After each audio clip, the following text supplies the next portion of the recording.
What's up, you guys? We're here for our weekly energy oracle forecast.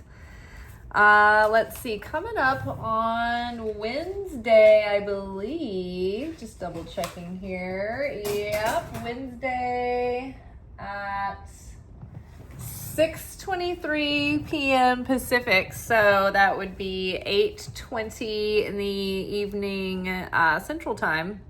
We'll be having our Pisces new moon, and it's in the sun sign of Pisces, and the moon will be in Pisces. So double Pisces new moon coming up Wednesday. Currently, I am enjoying a thunderstorm with lightning. We have a tornado watch in Nashville, and apparently a big tornado warning and watches for DC tomorrow.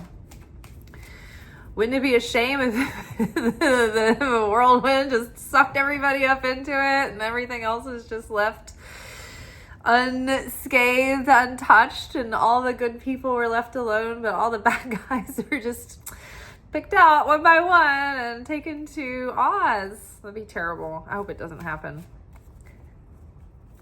All right, let's take a look at the energy of the week to come. See what kind of spiritual lessons we will be living and moving and having our being in, shall we? As per usual, all the Zohar studies that I did this morning tied into our late night Gnostic gospel studies last night. And so I think that there's probably going to be, I'm going to pick back up with a couple of the sayings that we left off with last night next week, but I loved our episodes for the last couple of weeks. We're in the Gospel of Thomas. And so we've done 3 episodes in Thomas so far. The first was a nice introduction, getting our bearings around the context of the Gospel of Thomas. And then we got into the meat of it. So loving that so far. Loving it. All right, our first card out is Ego. So we're going to see what is, lurking in the shadows that we're unaware of this week, whether it be fears or lack or doubt or judgment. We're going to see those things rear their head so that we can see the blocks that are standing in the way of what we desire. They're slowing us down. The ego tricks, they are keeping us distracted. Even just trying to stay informed and caring, your feed gets full of people who are well-meaning maybe, but they're super intense and they're in your face and they're like, you're not angry enough. And it's like, the government doesn't care if we're angry. Obviously, the government's not, they know what they're doing. And they're harvesting our negative emotion and weaponizing it anyway. And so all that does is disempower us. And believe me, I am like, my blood is boiling a lot of the time.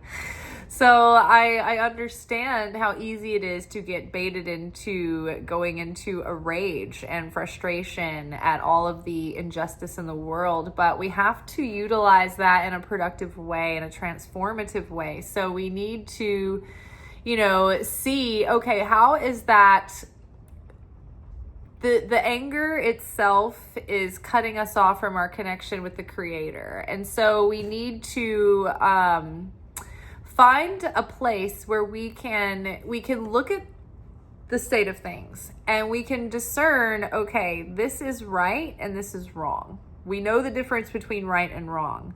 We also understand from a mystical perspective that we can't look at any situation from the outside and decide, oh, this is going to be good or this is going to be bad, because we don't have a 360 point of view.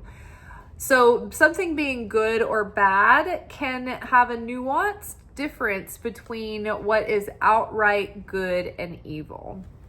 So I think that it is about stepping back from our judgment to label something as, oh, this is bad or this is good, because it could play out in a myriad of ways. But I think we can also draw the line and say, okay, I can clearly distinguish and discern between right and wrong and separate those two. Because a lot of times, for instance, there might be something very disruptive or unsettling that happens that's unpleasant, but it can lead to the evolution that needs to happen.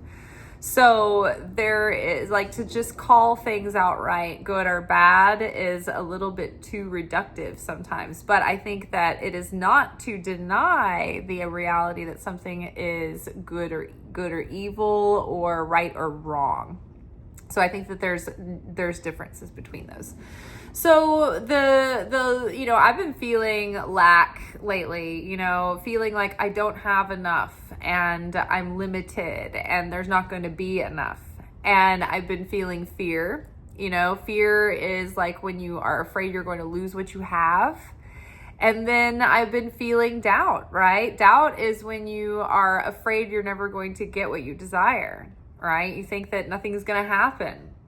And so those are the tricks of the opponent. And see, what happens is that right before you're going into your next level, there is a period where you're neither here nor there. You're in the in-between. And this is the hardest part because you've come through a journey and you're ready to land in your next place. You're ready to hang your hat and make yourself at home in the next chapter. And you're not there yet. You're no longer what you were, and you're no longer what you are becoming, or you're not yet what you are becoming. You're just in between. And so that is the final test. It's like a test of perseverance. It's a test of trust. It's a test of patience. It's a test of endurance. But those are where our spiritual muscles are really strengthened. If you exercise, if you work out, you know that your body doesn't change until you bring it into a state of pain. It's only when you get to a state of discomfort that you're actually making a difference and making a difference in your strength or in your endurance or in your elasticity or mobility or whatever your physical goal is. It's like if you don't push yourself to the point of discomfort and sustain that discomfort, then you're not making progress. So too are our spiritual muscles, right? When life is easy and it's all just handed to us, we turn into not the greatest versions of ourselves, right? We turn into people who go around smugly saying nobody cares about ballet and opera anymore. Nobody likes that. Poo. So our ego is the part of us that is like the part that the devil has access to, and it's the part that's the easiest thing for the devil to manipulate in order to trip us up from actually being in alignment with our authentic self. And I think that our authentic self is the soul's desired direction combined with the mentorship or the guidance or the pull, the stewardship, the guardianship of our spirit. Our spirit is that already perfected soul that's already come through the whole tikkun olam, the correction of the soul through lifetimes and lifetimes, to bring it back into a state of wholeness, right? And to eliminate the darkness, eliminate the negativity, eliminate the ego, right? So we are seeing these things within ourselves so that we can take care of them. If you are a gardener, we're getting close to the time of year where we start cleaning out our garden. And one thing I love to do is, always reminds me of this card, but when I pull weeds, when I'm feeling like I'm full of anxiety or fear or sadness, or I've got a lot on my mind, maybe I'm mad about something, maybe I'm angry about something, I like to get out in the garden and pull weeds, because that physical expression that symbolically represents what you're trying to do on a spiritual and cognitive and mental level or emotional level, it's like it helps that process along. It's like the final, like you're hitting all the elements of the magical world that makes up our human experience. We're earth, wind, fire, water, and spirit, right? And so when we are doing spiritual work and we bring that into fruition, into the physical with like a symbolic act that represents that spiritual work, it brings it into fruition, or it helps bring it into fruition. I know for myself, sometimes it's not enough for me to, like, say I was listening to the March reading, like recently, and I listened to it again, and I was like, oh, I still need to do my February questions. And I thought about just reading them and thinking about them, but it's a whole nother thing to sit and actually, with pen and paper, write things down and physicalize it, because what you're doing is you're manifesting something from the non-physical into the physical, right?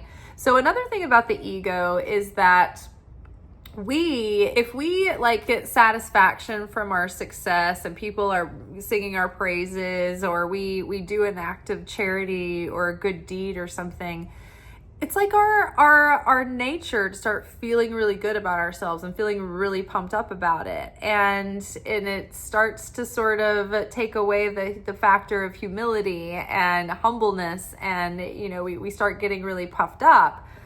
And so even in the Zohar portion for the week, actually was talking about how the Creator talked to Miriam and Aaron, which were Moses' brother and sister, and God told Miriam and Aaron, hey, Moses is like the highest level, he's the most elevated servant of all the souls who've ever lived. Like, he's the bee's knees. Like, Moses is this shit. Like, Moses is serving cunt, okay? And so Moses was like always trying to become pure and do things better and stretch himself to be a good leader, and not necessarily popular, but do what's right by the people and what they need. And so, but the Creator didn't say that directly to Moses. And the commentary on this portion of the Torah is that, like, you should never sing someone's praises right to their face, because it actually takes away from the light that they have just revealed, because then they start getting attached, like they start getting ego attachments to it and thinking that it's their achievement and their accomplishment and they did it.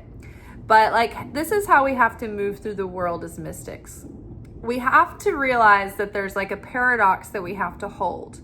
That at the same time, like, okay, for instance, if I don't do it, it's not going to get done. Like, we kind of have to take that attitude, like, not in the toxic, codependent way where we're all bitter about it, but it's like to say, like, okay, I see that there's a job that needs to be done. I see, what needs to be done. I'm going to be proactive. And I'm not going to wait for somebody else to do it. And I'm not going to wait for God to come in and do it for me. I'm going to be proactive, and I'm going to give myself and lend myself to this task. And I'm going to take it on like full force.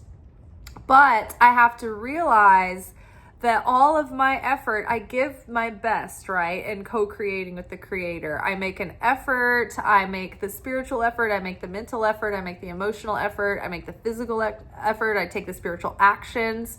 But in the end, I have to release and surrender and know that even after all the things I did, if God doesn't sort of move through that situation and allow it to happen, or empower those actions, then they're gonna fall flat. It's gonna wither. It's gonna, be sand that's like falling through our fingers, or like water that's like just like spilling out, right? So I can do all things through Christ who strengthens me. That's the mindset, the attitude. It's like, we give our all and we make the effort, but we know that our effort has to be animated by the life force of the Creator that moves through us. The breath that we are given is a gift. We're not entitled to it, right? And so we forget that, though. We're like, I, have done all this study and I have achieved all these things. And it's like it's so easy for us to get caught up in the ego and think, oh, this is mine. I own this. I did this. But really, it's like the creator moving through us. Now, at the same time, we cannot be passive and say, well, it's the creator who's doing it anyway, so I'm just going to trust that the creator's always going to take care of me. I'm not going to lock my doors. The creator's going to keep me safe. I'm not going to have insurance. The creator will take care of it. Like, no. That is absolving yourself of responsibility, and it's also relying on a miracle, which is like in spiritual world, it's like spending money on a credit card. That it's not the light, you didn't earn that light, you're just taking it from somewhere. So we shouldn't just expect God to just live our lives for us or to do all the work for us. There's a reason why we're here in physical incarnation. God moves through us. We're like these tubes that facilitate the light to come through. It's like when you get inside of a speaker or inside of a television, there are all these tubes that allow, it's like they're the medium through which the music or the sound or the light that flows through that eventually brings us what we hear or what we see through the picture. So it's not like the TV that makes the film or that even facilitates the electricity. It's just a medium. It's just a vessel. That's what we are like. We're vessels, and we can project the light of the creator, but we're ultimately not the script writer or the director of the film or the maker of the film. It's like we're actors in the film. And we are like the TV that like projects the light through, but the light is not necessarily our own. We helped facilitate bringing this light through, but it's not all of our doing. And so the more we can maintain awareness of that, the more we can subdue our ego, the more that the true light of our soul can shine through, which gives us more of puts us in closer proximity with the creator, bringing us into that cosmic flow. When you're in flow state, when things are easeful and harmonious, or even when they're not, you realize the detours are probably taking you in a better direction. You can trust the detours. Beginning, ooh, I love it. So we are out of that old and we are in the foyer of the new, moving through this threshold into new beginnings. This card I love it. It reminds me of spring because this woman with child is like adorned in cherry blossoms. I love it. There's new life on the way, and I love it. Oh my God, re-emphasized by rebirth, guys. This is a spiritual rebirth. On the other side of the metamorphosis that we've been going through, aligning our self and strengthening our connection and our foundation and our stability and our structure and our consciousness. And now we have new consciousness, we have new strength, we have a new sense of alignment and purpose and intent. And so we're now sprouting our wings. We're in the rebirth. We're like days from spring. I'm so excited. This coming Friday is spring. So might as well pull the weeds, right? The weeds of our minds and the weeds in our hearts, and make room for new life to grow, to have all that access to the nourishment from the soil that we prepared to take these seeds, right? A sower goes out to sow, right? That's the parable that Jesus talked about, some seeds will fall on hard ground and they'll be eaten up by the birds, and some will penetrate, to the top of the surface level, but they won't really have enough depth to grow down and make roots, and so they'll be dried up by the sun. But some seeds fall on soil that is tender and tilled and worked and ready and moist and ready to receive, full of fertility. So I love this. So pulling weeds so that we don't suffocate the new beginnings that are starting. We don't want those old mindsets or old presumptions or projections or attitudes or thought patterns to come back and disrupt our new start, our rebirth. I mean, we all have had like a reoccurring pattern in our life where we self-sabotage in some way. And, you know, it's easier to see other people's self-sabotaging patterns, especially when they wear it outward, you know, and it's very obvious. But it's always harder to see our own. And so I think that we've probably come a long way to prune away all of the low-hanging fruit that was obvious. But I think this week might show us more subtle, hidden ways that we might fall into tendencies to self-sabotage. But I feel like we have enough detachment, enough awareness, and enough practice to maybe spot that. It maybe not before it starts to come through us, but once it starts, I think that we can recognize it if we're present, if we're not completely like unhinged. Total minty bee. Okay, let's see. Let's grab one more card. Oh, this was part of my own personal reading this week. So I wonder if Mercury's coming out of the microwave yet. But this is our vision. This is like our inner vision, our inner sense of like our third eye. This is about having a next level of awareness, of understanding, of seeing the big picture, of getting it. Like, oh, I get it. You know, it's making the connections. Your inner vision gains clarity, or your imagination becomes fleshed out, and ideas are coming. Reminds me of the unmanifest trait of dos in the tree of life. And it's like that unmanifest state of prophecy where you have foresight and you understand the relevance and the context of things and the patterns and how things are connecting.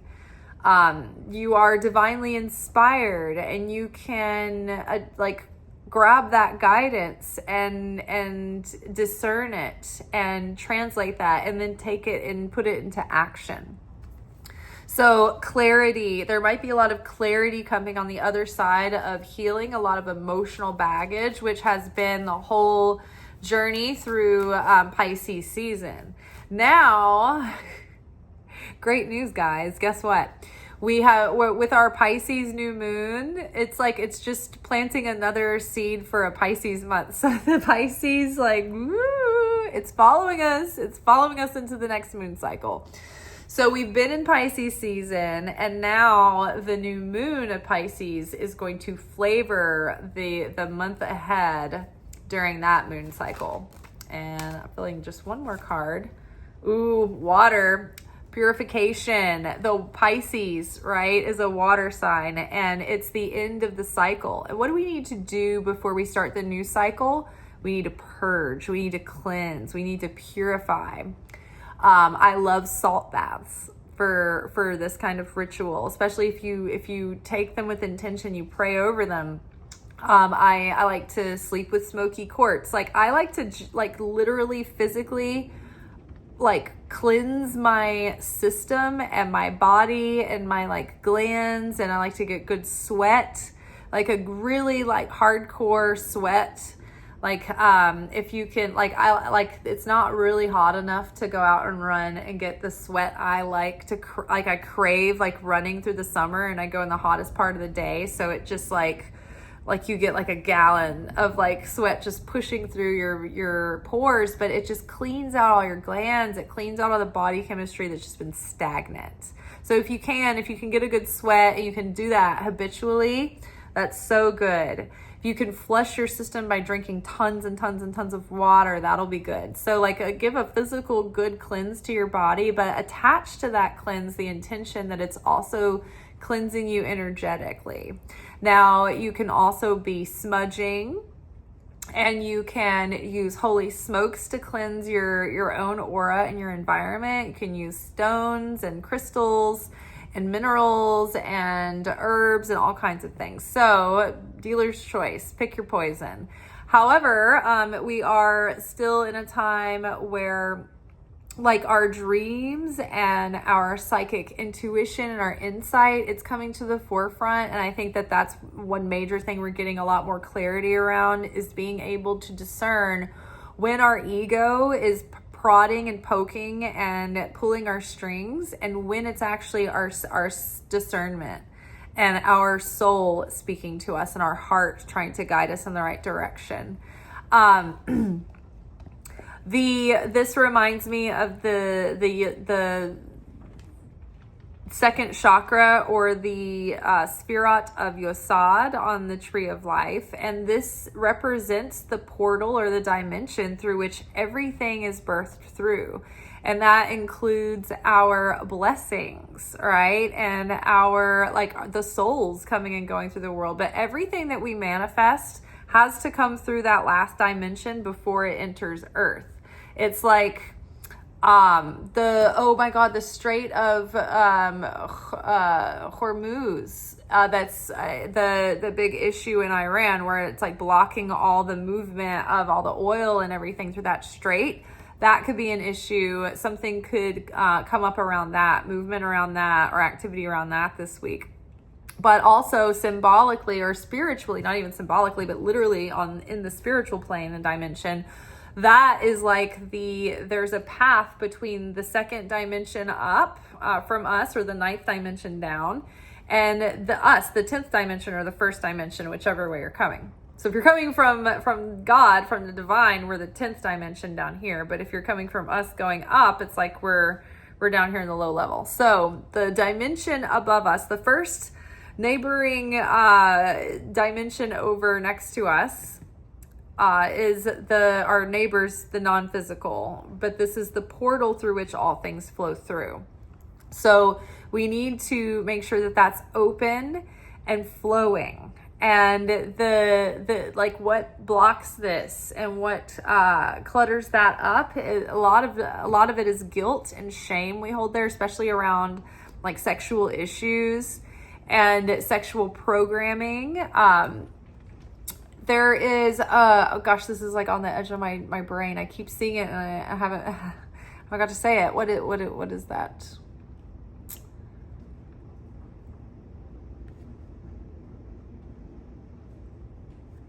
Is that dimension? Oh yes, it's also connected to the moon, right? That second dimension, or it's really the ninth dimension. So Yosod, the Sphirat I'm talking about, is ruled by the moon. So is your sacral chakra. It's ruled by the moon. The element involved is water. Well, Jupiter, benefactor and expander, just went direct in Cancer, ruled by the moon. So this is good. This is we're gonna feel like there's a lot more flow, a lot more outpouring, a lot more abundance, a lot more optimism, maybe a lot more opportunity coming through, whereas everything felt so tense and gripped and stretched and just like on hold and held back and withheld. It felt like there was a dam, like a levee, just holding everything back. And so I think things are going to be flowing more now, because we couldn't have all that flow before the beginning, right? We didn't want all that flow coming in at the end of everything, when everything's just like in the middle of like, just, going, I don't know. I'm just thinking about that scene in Pirates of the Caribbean when that guy's walking in slow-mo and the battle's going on and everything's just blowing up everywhere. And there's all these like pieces of like ship flying about, and he's just like on his mission. It was like, he's on his bullshit, but it's all like super slow-mo. Y'all know this scene. But we didn't want all of our blessings coming in the midst of all that, right? We want the good scene where everyone's in their like cute outfit afterwards, and they can have like a nice romantic fun time, treasure tropical scenery, all of that. So good things are coming, but it's just all in good time, because it needs to be in an appropriate context. There needs to be continuity. So we don't want the beginning of our seeds of our blessings, the positive auspicious start to our new story happening at the end of the other story, right? We don't want a cliffhanger. We're ready to just start the new story. We're done with that. Old tape's out. We've been in intermission. We're ready for the new story to begin. All right, y'all, that is all for tonight. We will be back together tomorrow for our weekly anchor message, where we will be getting our spiritual assignments and lessons for the week. Until then, I hope that you are blessed and that you are at peace and all is well in your world. And until we meet again, ciao.